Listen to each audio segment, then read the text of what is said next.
Hello everyone, I am Mahimna Trivedi and this is the second chapter of my story The Silent Patient Escape Plan by me. Suddenly that man came into my room holding two fully armed Muslim men. They were tied by a rope. He took all their weapons.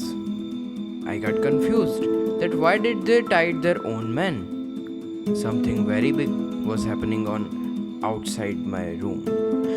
But my only aim was to safely reach my parents, and I would do anything for that. The man threw them at a corner of the room. At the same time, they saw me. The man then went away and closed the door.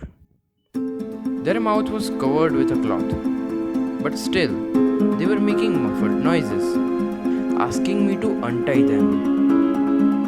When a 15-year-old is sick, freaked out, weak, scared, sees a way to get out from this hell, get to his parents, he would do anything for that. I got that feeling that they can help me, so I silently untied them. I told them to get out from here safely. They laughed looking at each other, greeted me and said they were Farooq and Shahrukh. They said that they were military men. They also want to get out of here. So they started making plans to how to get out from here. I learned that there are at least 7 guards in one ward and one ward had 14 rooms. And there are 40 wards in the whole hospital. Our plan was there was a public toilet from where there's an exit door from where we can get out. I would open the door of my room and run. So the man standing outside would run after me. Then Farooq and Shahrukh would attack them from behind and take their weapon and kill them. From the hole made by the bullet in the door, I saw all the men are discussing something. I thought this is it. I opened the door and ran towards the main door of the ward. When they saw me, they also started chasing me. Then Farooq and Shahrukh did as planned, attacked the last two soldiers and took their guns and opened fire. I hid behind a door. They killed all the men behind me. There was blood all over. Some even got blood out from their mouths. When I came out, they started firing on me and successfully they shot me a bullet at my right shoulder. Before they could fire more bullets on me, more of the same types of men came who we killed. That's it. I don't know what happened after that because I got unconscious and fell on the ground, fully covered in blood. When I got conscious, I saw doctors all around me and the same type of men who were killed by me and the two traitors. A man came in and told me he was the military in chief Kamath Rai, and the man I killed were Indian raw agents and military people. The first words from my mouth were, then why am I still alive? He said this situation is to get maximum Indians alive. He said you never killed them.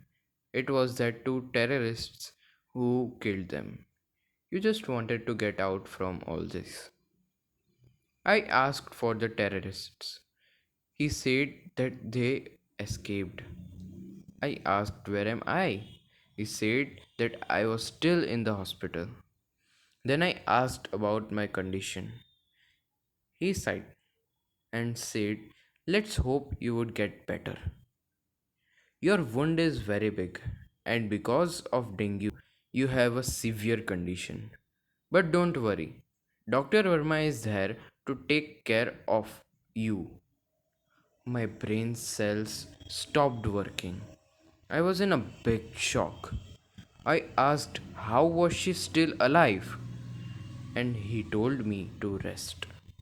When I woke up, I sat on my bed weakly. A nurse came and told me to sleep, but I rejected and asked her to let me sit for 5 minutes. She gave me my meds and I asked her about Dr. Verma. She said she will come to me soon. I saw so many injured people lying in bed around me.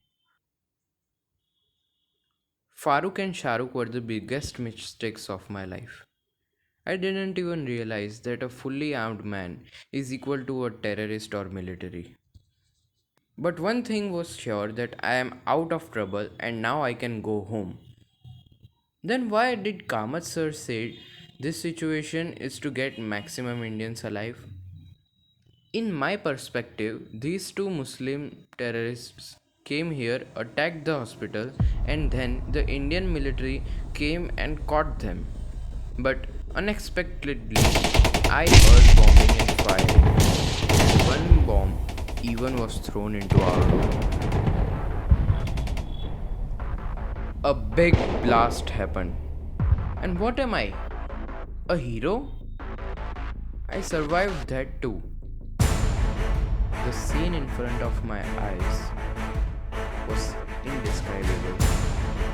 The room was full of ashes, and I couldn't feel my left arm. It had just gone away. There was blood and blood and blood. Nearly all the patients died. The rest who survived were in a condition like mine. Some didn't have arms, some had their bodies burned. When my eyes opened, so this was the chapter 2 of my story.